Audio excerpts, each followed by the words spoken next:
I recognize that being back on YouTube in the middle of the election season, it's July now, the election's less than 4 months away, that this does present an opportunity. And personally, I guess I feel an obligation, maybe a sense of duty, if you will, if I could be so lofty, to spread my message of exit and build, of empowerment. It's not a message of giving up and saying, oh, so you don't like this guy, so you must like the other guy. And it's not a message that says, guys, we should just give up altogether. Everything's screwed, right? So we're going to just go ahead and not vote at all. We're going to throw up our hands and say everything's screwed and become black-pilled. No, I'm not talking about black-pilling and just assuming that there's no solutions. In fact, the scary thing, the sad thing is that the solutions are so obvious and so right in front of our faces that it's mind-numbing that more people aren't actually focused on solutions. But here's the rub. The fact is these solutions and the ones that I write about in my book, How to Opt Out of the Technocratic State, talking about freedom cells, talking about the exit and build concept, which you can download at theconsciousresistance.com/how-to. This is the second edition, published in 2022, the post-COVID edition, 5 chapters based on what we learned during the COVID 1984 era, and thinking about coming restrictions on your travel, digital IDs, social credit scores, and so much more. There's real solutions, and that's what I focus on. But the solutions aren't easy. They're not vote for me or vote for somebody else or donate $5 here and I'll tell you the super secret plan out of the matrix. Unfortunately, those things don't exist. And I know there's a lot of scammers out there claiming to have the super secret solution. All you got to do is draw your letters in lowercase and fill out this form and file this affidavit or whatever, or be a state national. I don't buy into all that. I personally think the answers are much, much more simpler. It's just about breaking our chains, severing our consent for these systems. And I don't mean just philosophically, but I do mean philosophically, but we're going to get more into the details today. That's why the title is Exit and Build, and we'll talk more about what that means, or keep playing slave games. And what I mean by slave games is voting and expecting a different result. And that includes Mr. Robert F. Kennedy Jr. And I'm going to show you just a couple of places where you can learn more about Exit and Build. Against theconsciousresistance.com. Check it out. Find all our latest content, articles, interviews, podcasts, including there's the interview on the left side with Clayton discussing the Oklahoma City bombing. So check that one out. But if you go down, you scroll down here you'll see on the right-hand side, you see what is the conscious resistance, investigation, documentaries, books, the 3 A's of agorism. I encourage you to check out all of that, specifically the 3 A's of agorism, because that's really the inspiration for what I call exit and build. And you can go check out presentations. And again, this is a place I encourage everybody who's on YouTube and who's missed the last 4 years of my content. I put out a lot of work. And if I had to narrow it down, I would say, yes, my journalism is important, but I would also say more important is the solutions that I present in my various talks over the years. And the last few years have been very focused on this exit and build message. You can see my talk in late May, just a couple of months ago, at the Exit and Build Land Summit in Texas. That's right, Exit and Build from my book, this idea of exiting from slavery systems and building or supporting those who are building new ones instead of trying to change the old and trying to quote unquote reform things. That phrase, that idea has caught on with so many people during COVID 1984, particularly within the Freedom Cell Network, that John Bush ended up starting his own summit, his own conference in Central Texas called the Exit and Build Land Summit. And that's what that's all about. And I spoke there this year. I gave a talk called Countering Agenda 2030 by Living a Holistic Exit and Build Lifestyle. I encourage you to check that talk out. I went to Envision Festival in Costa Rica a couple months ago, and I gave a talk called Navigating the Future of AI, Digital IDs, and Digital Money. I encourage you to check that out. This year at the Greater Reset in January here in Mexico, I gave a talk called What Won't You Do to Advance Liberty, just going through the myriad of examples of things that I've done in my particular work to try to spread awareness and solutions and encouraging people to step up to the plate and take some action in their own ways. You can also go back here and look at my talk From AI and Transhumanism to Being Human.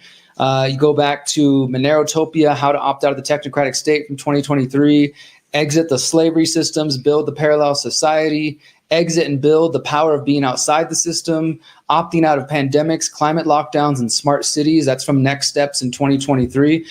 Again, you can see my point here. I've got dozens and dozens of presentations throughout the years, but particularly from these last couple years that really emphasize the exit and build message. So I would encourage you to go check that out. Again, the Conscious Resistance, look at the presentations category, and you can find more about that.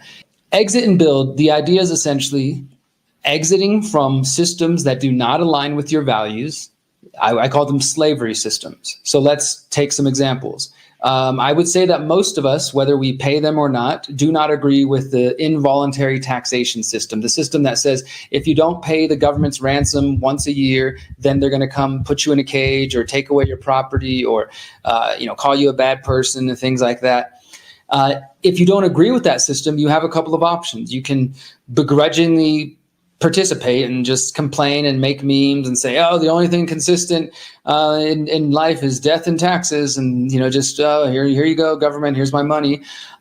You can I guess you can excitedly pay your taxes. You can accept that this is the case. Some people embrace them because they think this is the cost of a civilized society. I'm, on the other hand, think that if the quote unquote cost of being in a quote unquote civilized society is to extort people at the threat of violence, which is what involuntary taxation is, then I don't think it's very civil, but that's a whole nother discussion. So you can either just happily accept that you're being taxed. You can begrudgingly accept that you're being taxed. You can do some research and dive into the various facts around the IRS. And then maybe you come to find out that you don't believe that it's constitutional, that you actually are being taxed on your wages. And then you can choose to use that information to teach other people, as some people do. Of course, some of those people often end up going to prison. You can also try to adapt to the situation and recognize that we're living in an imperfect world, that this is a system that does not align with your values, talking about involuntary taxation. And you can find ways to kind of chip away at the machine and say, okay, well, I'm going to avoid taxes in this way. I'm going to maybe play a little numbers game here. And, if you look up the war tax resistance movement, they're a historical movement in the United States. And I'm sure there's groups around the world who have never been tried, never got in trouble, as far as I know, in terms of being found guilty for not paying taxes. And they have a very specific strategy. It's not about funny filing affidavits and letters with lower cases or any of that kind of stuff, or declaring yourself sovereign. They literally as from what I remember, and it's been a little while since I researched them, but they were one of the first groups I ever learned about back in 2011 when I first started researching resisting taxation. Because again, I came to a point where I realized this system does not align with my values. I can either continue to participate, and at this time I was like 26, 27. I was really just and I was just getting out of prison. So I was really rethinking my whole life and what I was willing to support and what I wasn't willing to support.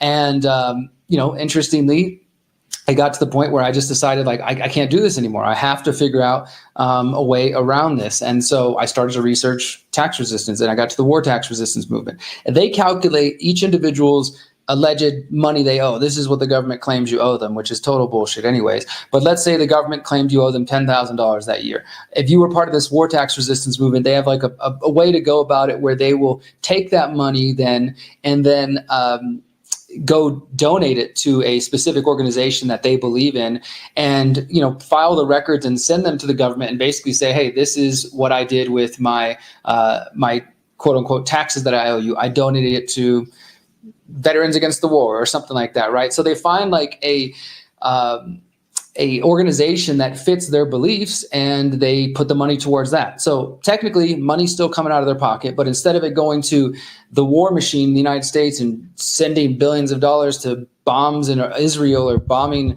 other people in brown countries that Americans will never visit, the money goes towards something that they're comfortable with. And as far as I know, and again, like I said, it's been years, they have been successful in using that tactic. Okay, that was a long-winded story, but my point here is this is one of the many ideas you could take when you come to a situation where you recognize you are dealing with systems, people, individuals, businesses that do not align with your values. Involuntary taxation. I don't like that. Even if when I pay my taxes, that money might go to fund abortion programs, somebody who's pro-life might say. Or let's say a vegan might say, I don't like that when I pay taxes, my money goes to subsidies for factory farms that abuse animals. Or maybe a non-smoker might say, when I pay taxes through this involuntary extortion, my money goes towards tobacco subsidies and I don't even smoke, and on and on and on. We could probably, anti-war activists are paying for war because taxes go to subsidize the war, right?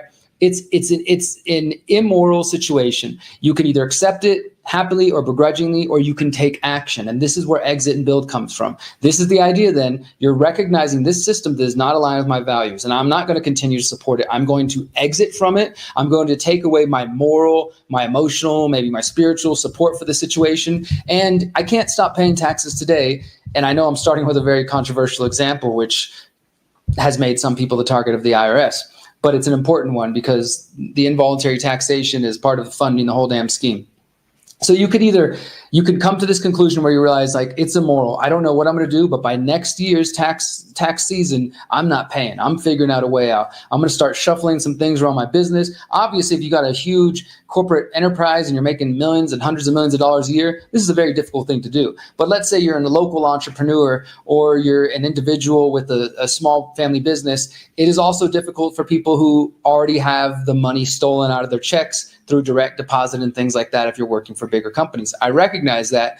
Again, it's up to you. I can't tell you what to do. But if you recognize that, hey, I'm dealing with immoral slavery systems, I have to make a choice. I can't tell you what that choice is. For me, I severed my relationship with certain U.S. government agencies in 2011. I haven't used a bank account since 2008. I choose not to have a driver's license. I do have a passport to get around internationally. I don't have a cell phone myself. I do have a laptop. I've made certain decisions in my life, and I've also, for example, made the decision that in the next couple of years, once facial recognition becomes mandatory to fly in the United States or North America, I'm no longer going to fly. Right now, they're testing it out. I have the option to opt out, and I do every time. By the way, just FYI, if you're flying internationally, they're starting to test it at the airports. They're going to tell you to step up to this little tablet and just look at it, and before you know it, they take a picture of your face. So if you see that happening, step back and just hand them your passport or your tickets and say no thanks. You still have that option, but they're claiming by 2026, 2028, we won't have that option. I'm not saying let's give up and not push back, but you also need to be prepared for the potential that does become reality. And then you have to start thinking ahead and saying, okay, if that's going to become a reality, and let's say, for example, your income is dependent on traveling, but you also care about your privacy and you don't want the government to have your face print or any of your information any more than they already do, right? You want to resist and push back. And you got a couple of years. So that gives you time to say, all right, right now, my check and feeding my family is totally dependent on the job that requires me to travel. And they're talking about facial recognition. That's my red line in the sand. I'm not willing to do that. Okay, then you need to come up with a plan. And this is what my book talks about, like creating to-do lists and helping yourself go from saying you got credit card debt and student loan debt and you're totally plugged into the matrix. You got a 401k and all this stuff, direct deposit and automated bills. And you have to untangle those things so that you can transition to, say, maybe a credit union, a local smaller bank, or maybe getting into private cryptos like Monero, which are the only crypto I think at the moment worth still pursuing, or just putting your money under the freaking mattress or in a safe at home. Trust me, it's better off there than it is being in the banks, where the same people who robbed the American people and the people of the world really in 2008 and for the last hundreds of years, why are we using their banks? If you got a freaking Chase Bank, you're supporting the company that helped Jeffrey Epstein funnel money related to his trafficking of children, of young girls. Why would you want to support that? So exit and build is about taking a moral stance and saying these particular systems, and I'm going to focus on 5 of them in just a moment, do not align with my values. And since I recognize I would like to be not only a moral person, but I also want to, I want to live in line with my values. I want to set an example for my children and for the coming generations. I don't want to just tell them, you know what, kids, life is hard and we have to compromise. So we have to work with evil people and accept evil systems. How about no? How about we actually live in line with our values and be an example for the coming 7 generations? That takes forward thinking. It takes time. It takes planning. It takes action. And it takes what I call a holistic self-assessment, which is coincidentally one of my other books that you can download, The Holistic Self-Assessment. And by the way, I will be going through some of these comments here in just a couple moments. The Holistic Self-Assessment, though, you can download it for free at theconsciousresistance.com. It's just a book that asks everybody to start looking at the various pieces of your life, not only to get mentally, physically, spiritually right, which is part of it, but in this case, to start thinking about the systems you want to exit and build from. What I describe in my book, How to Opt Out of the Technocratic State, is how we saw during COVID 1984 that the attack vectors they came after the kids, the next generation, propagandizing that, trying to control them and influence them. They came after your money in different ways. We saw, of course, the big talk about CBDCs, which is still ongoing. Food, we saw people, not only the attacks of the food supply, lots of different shady things happening there and shipping containers and all that sort of stuff, shipping delays, but the ability to keep people out of the grocery store if they didn't have this thing or that thing, or they didn't have this proper experimental treatment. So the kids, the money, the food. Spiritually as well, they wanted to isolate us and separate us from each other. That was an attack, a psychic attack, a mental attack.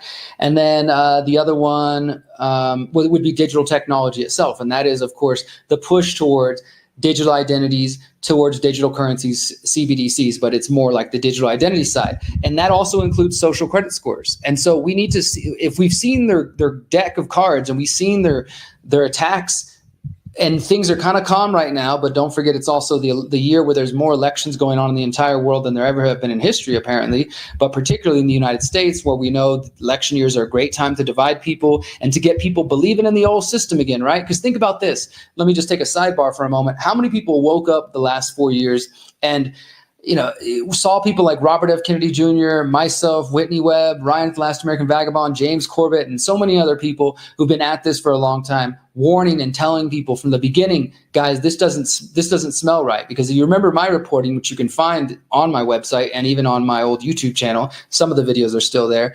I started reporting on COVID-19 84 in January 2020, and right away knew something wasn't right. You can go back and see the records all there. And so many people have woken up, though. It was a good thing. It's been like this big boon. But at the same time, now those people are being told, look, if you want to fix the problems of the last 4 years, just vote for Trump. He'll stop and make sure the globalists never do this. Or, if you don't like him, you don't like Biden, well, here's your third flavor of ice cream. Robert F. Kennedy Jr., and he's, of course, the health freedom warrior who's ready to set everything right. He's saying all this stuff about the CIA, and he comes from this American dynasty. He's going to be the one to do it. He unites old liberals who have this thing for the Kennedys, and then he unites the younger people who maybe just like him because of some of the things he said about COVID. Of course, pay no attention to the fact that all three of those characters are hardcore Zionists. That's a conversation for another day. But it brings more people back into the system. And I feel like I have only been around doing this work for 14 years, but that's 3-4 elections now. That was Trump, Obama's second election. It was Trump.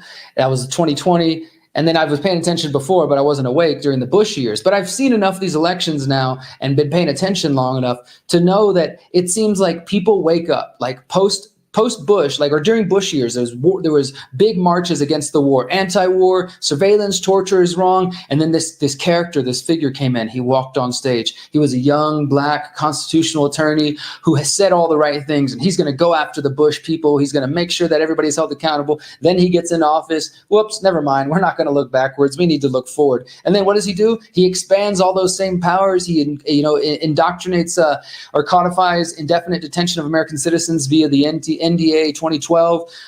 He became the drone king by expanding the drone program.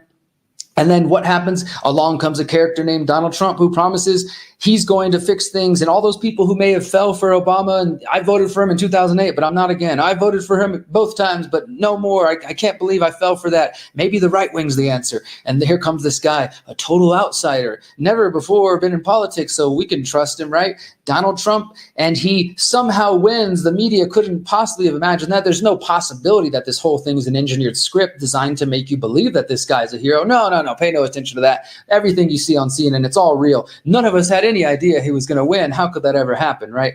Then this narrative comes in and the freedom people think they won. And then as Trump starts doing the same thing, continues some of the same policies, he actually became the drone emperor. He went above and beyond what Obama did and dropped more bombs than Obama, and actually also killed an American citizen, Anwar al-Awlaki's daughter or son. He continued the bombing that Obama started.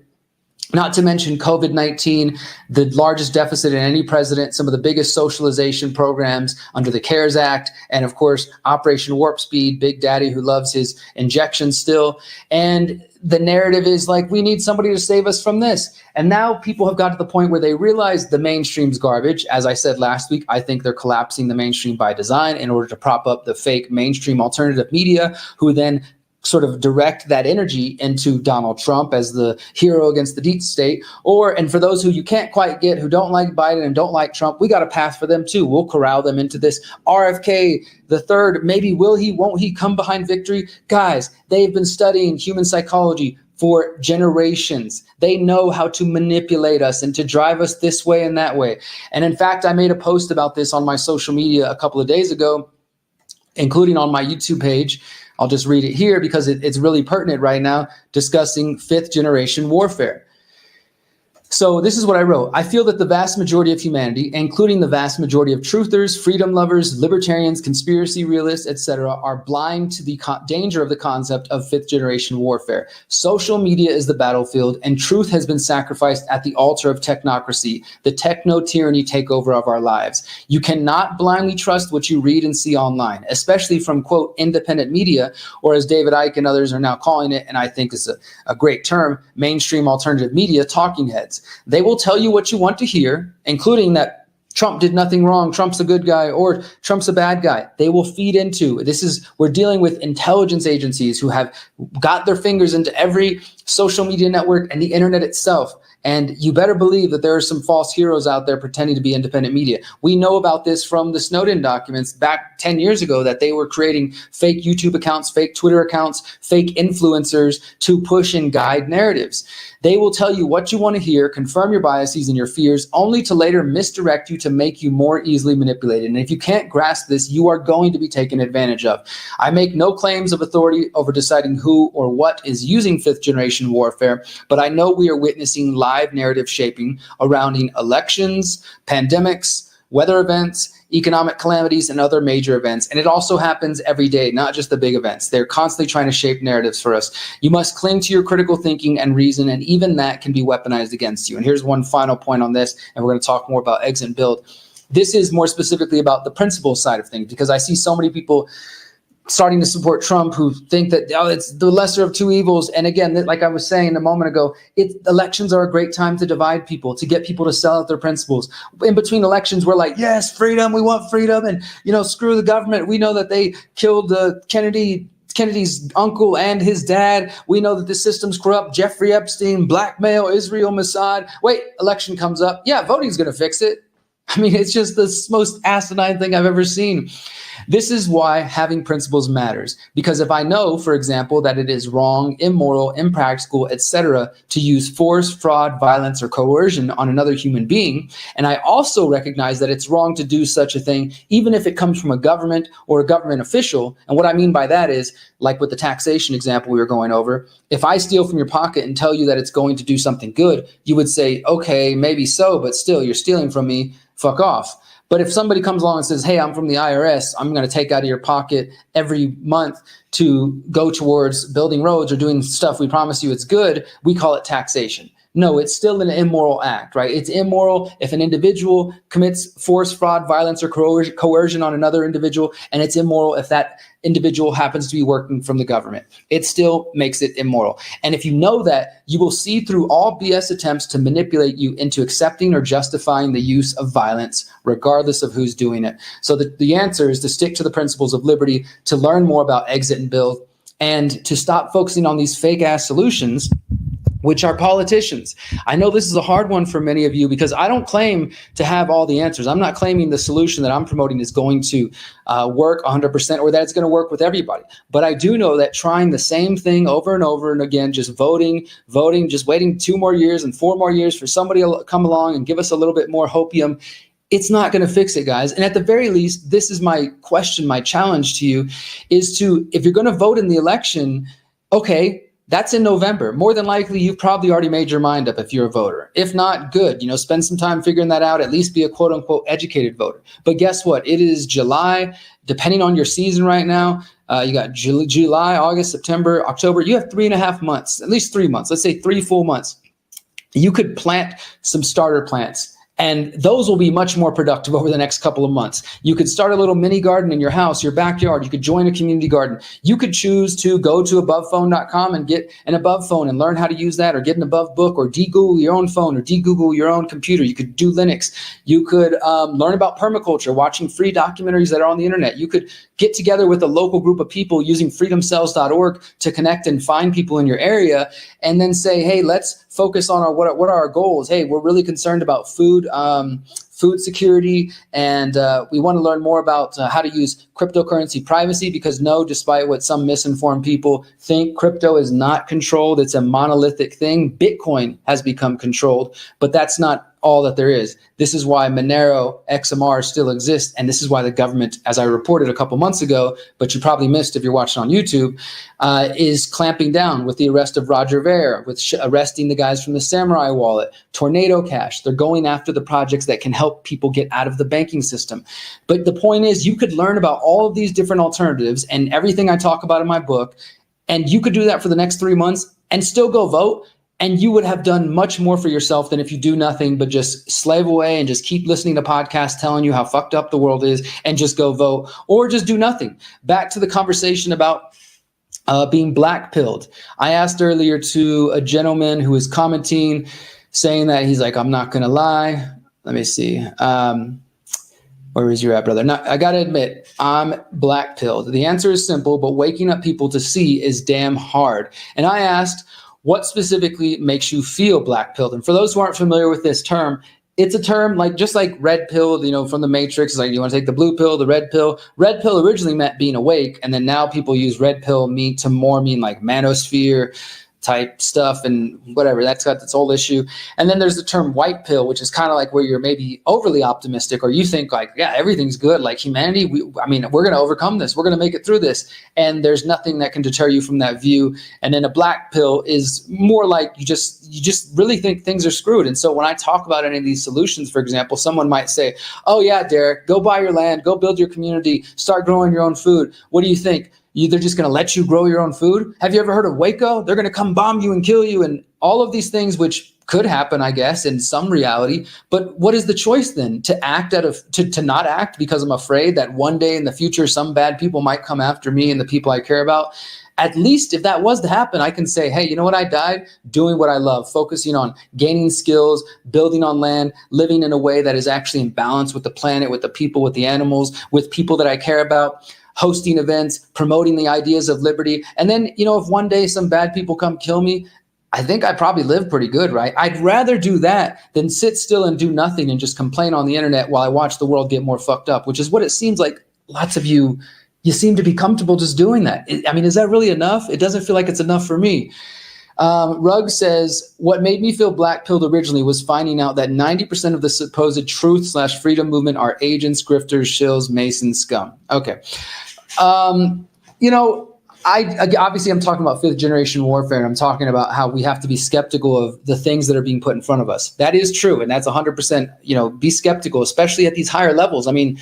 I'll just be real. I'm getting on bigger podcasts, and I have plans to keep going up bigger, including connecting with people that I'm not quite sure I can trust. And the way I learn to trust people, though, is usually I say, can I interview you? And I kind of get a feeling for them. And also, I don't have to trust somebody to collaborate with them on something that is a positive project. Now, if I find out things about people that are suspicious, then of course I'll put my distance between them. But I don't really like this mentality of assuming, for one, Ruggs, how do you even quantify that? The truth freedom movement is worldwide. I doubt even half of the movement that is around the world, because most of it is not even in English. We make this assumption that the truth movement is only in English-speaking countries like Western Europe, Australia, the United States, Canada, etc. My friends, that's not true. There's a lot of truth content in Spanish, Dutch, German, etc. And those have different communities and activists and influencers that we might not even know about, but they're big in their country. So for one, you don't even know who 90% of the movement. So let's put that aside. But even if you did, have you met every single one of them? Have you watched all their content? I get the general assessment of what you're saying, though. You're saying there's a lot of people out there that we can't trust. But also spending your days just going around, it's a shill, it's a grifter, it's a mason, it's a scum, whatever. Like, I get called Freemason because I call my music 33, and people make all kinds of assumptions, and they're free to do that. But you can also judge me by my actions. You can judge me by the documentaries I've done, by the interviews I do, by the reports I do. And you can say, yeah, but Derrick, you're the 5th generation warfare you're warning us about. This is 4D chess designed to get me to follow you and believe. Okay, whatever. That's my point, is you can put your head down the rabbit hole so far, you come out your own ass, and you don't even know what's up and what's down. So don't get sucked into pointing fingers at every direction. Trust yourself. Get a couple of sources of people that you might like, and that's it. But the point is, focus on solutions. Focus on real world solutions, getting out of the banking system, getting off big tech as much as possible. For example, you can go to nomoregoogle.com right now. You can go to privacytools.io, and both of those websites are filled with great resources. You can go to takebackourtech.org.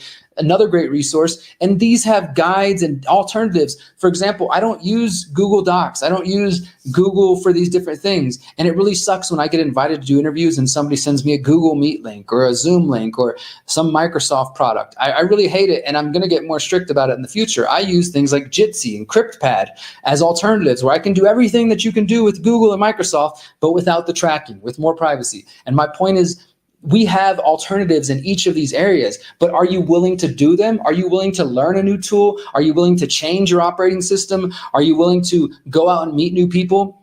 The comment earlier saying that waking up people to see is damn hard, but that's kind of the problem, my friend, is that you don't need to wake up people. I've chosen to do this because as a journalist, and I think it is a good thing for activists to go out there and pass out flyers and try to talk people and keep growing the movement. But at the same time, the things that have brought me the most success have just been leading by example. If you're in an area and you don't know other people, yes, you could print out flyers and say, say you're in Austin, you say Austin Freedom Group or whatever you want to call it, Freedom Cell, Freedom Circle, or just, hey, I'm looking for like-minded people. You can go to the freedomcells.org website. You can put yourself on the map. You can search the maps to find people within your area. You can create a cell in your area. New people will come find you. And it might start small with just one person, but before you know it, you're going to find another like-minded person. You get together, and instead of just commiserating and watching YouTube videos and complaining about how fucked up the world is, which is what a lot of truth freedom groups do, you could start setting goals and say, all right, look, both of us know things are fucked up. Let's, and this is the mantra of the Freedom Cell Network, assume everyone knows the problems, focus on the solutions. You could say, look, we both know things are bad, but what can we do in the next year?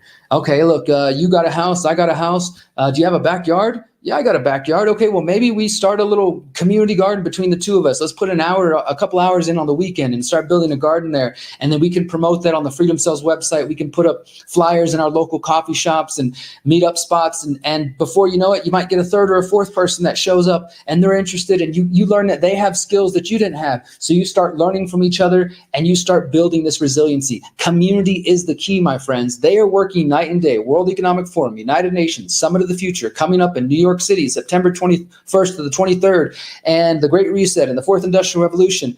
How hard are you working? Are you doing anything? Are you just complaining, watching freaking YouTube videos from influencers and channels that just want to keep shoving negative news down your head and never offer you a solution, my friends? I'm trying to crack through that and say, hey guys, there are some fucking solutions. It's going to involve getting up off your ass though and doing something. I'm sorry, voting isn't going to fix it. I make no apologies about that. The reality is that voting won't fix it. Again, like I said earlier, vote if you want, and then do something at the same time. Spend the next couple months learning about permaculture. Imagine if you just put in 1 hour a week. I get it that some of you are so stressed out. You're probably working 60 to 70 hours a week. You got 3 kids. You're trying to go to school. You're in debt. I get that life is hard. I get that. And also, we are the ones who have to do something about this. If you're having this conversation, we're listening to each other, we're talking to each other. If you've come this far, I'm sorry, but nobody else is coming to save us. There's no white horse, nobody riding in to save the day. There's no QAnon, there's no garbage bullshit like that. There's no white hats. It's us. We are the real white hats. We have to step up. And the coming generations, the yet to be born children, the 7 generations and beyond are 100% depending on us to wake up. We know that technocracy is here. We know that they're working on digital IDs, that they're working on digital currencies, CBDCs, that they're working on limiting freedom of speech, that they're trying to take down videos like this. And we're either going to move and act and exit from these slavery systems and build new ones to compete with them directly in parallel, not to reform the old dying systems, which were never worth saving in the first place because they're meant to be broken, but building new ones. And those young ones who are coming after us, your children and your children's children and great-grandchildren and beyond, and the ones that you will never meet because you will pass from this earth before they're even a seed in their parents, they are waiting for us. They are dependent on us. The world that they will be born into is going to be shaped by the actions that we take or we do not take. And that's just the reality, my friends. Since 2012, the Conscious Resistance Network has been an independent media organization focused on empowering individuals through education, philosophy, health, and community organizing. We work to create a world where corporate and state power do not rule over the lives of free human beings. Our motto is leading by example and helping others in their pursuit of freedom. Visit theconsciousresistance.com to find our articles, documentaries, interviews, podcasts, books, and more. Remember, you are powerful, you are beautiful, and you are free.